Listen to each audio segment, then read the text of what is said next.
आज मैं आपको एक कहानी सुनाने जा रही हूँ जिसका शीर्षक है किस्मत। तो चलिए शुरू करते हैं। चंदन नगर का राजा चंदन सिंह बहुत ही पराक्रमी एवं शक्तिशाली था। उसका राज भी धन धान से पूर्ण था।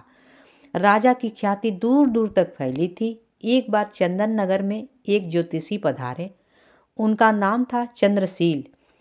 उनके बारे में यह विख्यात था कि वह बहुत ही पहुँचे हुए ज्योतिषी हैं और किसी के भी भविष्य के बारे में सही सही बता सकते हैं। वह नगर के बाहर एक छोटी सी कुटिया में ठहरे थे। उनकी इच्छा हुई कि वह भी राजा के दर्शन करे। उन्होंने राजा से मिलने की इच्छा व्यक्त की और राजा से मिलने की अनुमति उन्हें मिल गई। राज दरबार में राजा ने उनका हार्दिक स्वागत किया।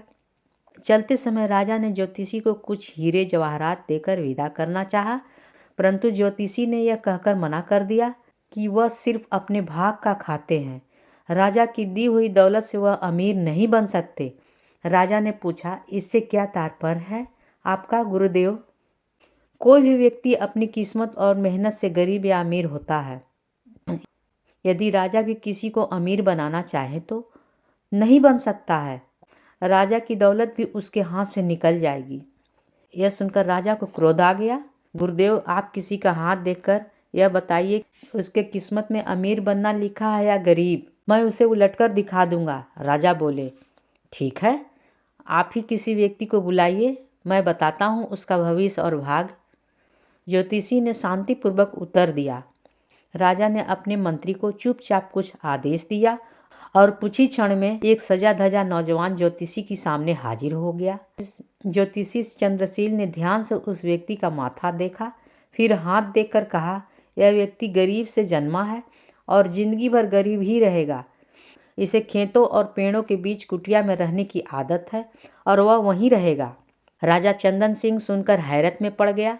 बोला, आप ठीक कहते हैं, यह सजा धजा नौजवान महल के राजसी वस्त्र पहनकर आया है, परंतु वास्तव में यह महल के बागों की देखभाल करने वाला गरीब माली है। परंतु गुरुदेव, 1 वर्ष के भीतर मैं इसे अमीर बना दूंगा। यह जिंदगी भर गरीब नहीं रह सकता है। राजा का घमंड देखकर ज्योतिषी ने कहा, ठीक है, आप स्वयं आजमा लीजिए, मुझे आज्ञा दीजिए। और ज्योतिषी चंद्रशील चंदन नगर से चले गए। राजा ने अगले दिन माली दयाल को बुलाकर एक पत्र दिया और साथ में यात्रा करने के लिए कुछ धन दिया। फिर उससे कहा, यहाँ से 100 कोस दूर बालीपुर में मेरे परम मित्र भानु प्रताप रहते हैं, वहाँ जाओ और यह पत्र उन्हें दे आओ। सुनकर दयाल का चेहरा लटक गया। वह पत्र लेकर अपनी कुटिया से आगे गया और सोचने लगा, यहाँ तो पेड़ों की थोड़ी बहुत देखभाल करके दिन भर आराम करता हूँ, अब इतनी गर्मी में इतनी दूर जाना पड़ेगा, बाप रे। परंतु राजा की आज्ञा थी, इसलिए अगले दिन सुबह ही तड़के वह चंदन नगर से पत्र लेकर निकल गया। 2 गांव पार करते करते वह बहुत थक चुका था और धूप चढ़ने लगी थी। इस कारण उसे भूख और प्यास भी जोर से लगने लगी। वह उस गांव में बाजार में भोजन लेकर एक पेड़ के नीचे खाने बैठ गया।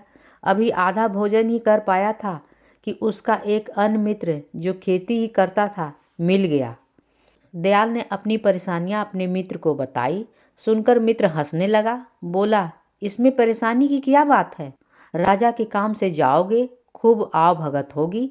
तुम्हारी जगह मैं होता तो खुशी खुशी जाता। यह सुनकर दयाल का चेहरा खुशी से खिल उठा।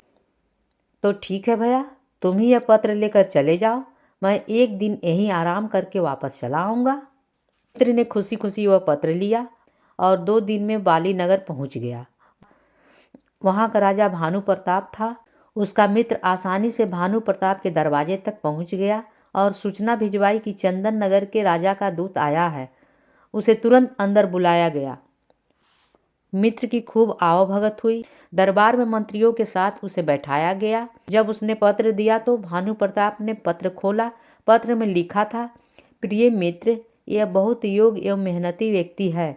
इसे अपने राज में इसकी इच्छा अनुसार 400 एकड़ जमीन दे दो और उसका मालिक बना दो। यह मेरे पुत्र समान है। यदि तुम चाहो तो इसे अपनी पुत्री का विवाह कर सकते हो।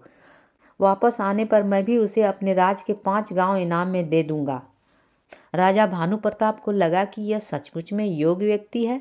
उसने अपनी पुत्री और पत्नी से सलाह करके का विवाह उसके मित्र के साथ कर दिया। और चलते समय ढेरों हीरे जवाहरात देकर विदा किया। उधर आलसी दयाल हरा थाका अपनी कुटिया में पहुंच गया और जाकर सो गया। 2 दिन सोता रहा, फिर सुबह उठकर पेड़ में पानी देने लगा। जब सुबह राजा अपने बाग में घूमने निकले तो दयाल से पत्र के बारे में पूछा। दयाल ने डरते डरते सारी बात राजा को बता दिया। राजा को बहुत क्रोध आया और साथ ही ज्योतिषी की भविष्यवाणी की याद आई, परंतु राजा ने सोचा कि कहीं भूल चूक भी हो सकती है, अतः वह एक बार फिर प्रयत्न करके देखेगा कि दयाल को धनी किस प्रकार बनाया जाए। 3-4 दिन बाद दयाल राजा का गुस्सा कम करने की इच्छा से खेत से बड़े बड़े तरबूज तोड़कर लाया और बोला, सरकार इस बार फसल बहुत अच्छी हुई है, देखिए खेत में कितने बड़े बड़े तरबूज हुए हैं। राजा खुश हो गया। उसने चुपचाप अपनी मंत्री को इशारा किया। मंत्री एक बड़ा सा तरबूज लेकर अंदर चला गया और उसे अंदर से खोखला कर उसमें हीरे जवाहरात भरकर ज्यों के त्यों चिपका कर ले आया। राजा ने दयाल से कहा, हम आज तुमसे बहुत खुश हैं, तुम्हें इनाम में यह तरबूज देते हैं। सुनकर दयाल का चेहरा फिर लटक गया। वह सोचने लगा कि राजा ने इनाम दिया भी तो क्या। वह बड़े उदास मन से तरबूज लेकर जा रहा था, तभी उसका परिचित लोटन मिल गया।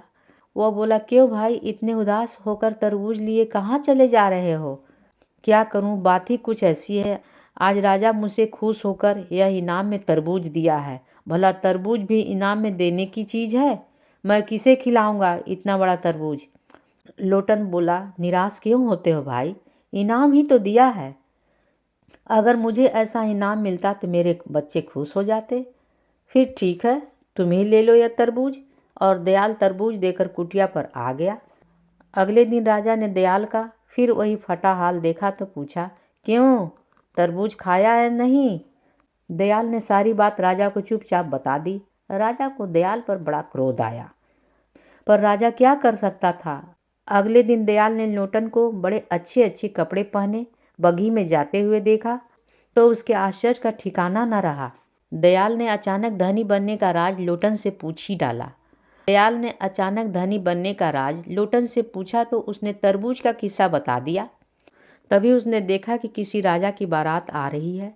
उसके पास जाकर पता किया तो पता चला कि कोई राजा अपनी दुल्हन को ब्याह करके ला रहा था। जब ही उसने राजा का चेहरा देखा तो उसके हाथ के तोते उड़ गए। उसने देखा राजसवारी पर उसका मित्र बैठा था। अगले दिन उसने मित्र से मिलने पर सच्चाई पता लगी, परंतु अब वह कर ही क्या सकता था। राजा ने भी किस्मत के आगे हार मान ली और सोचने लगा, ज्योतिषी ने सच ही कहा था, राजा भी गरीब को अमीर नहीं बना सकता। यदि उसकी किस्मत में गरीब रहना लिखा है तो वह गरीब ही रहेगा। अब राजा ने ज्योतिषी चंद्रशील को बहुत ढूंढवाया पर उसका कहीं अता पता नहीं था। कहानी होती है समाप्त।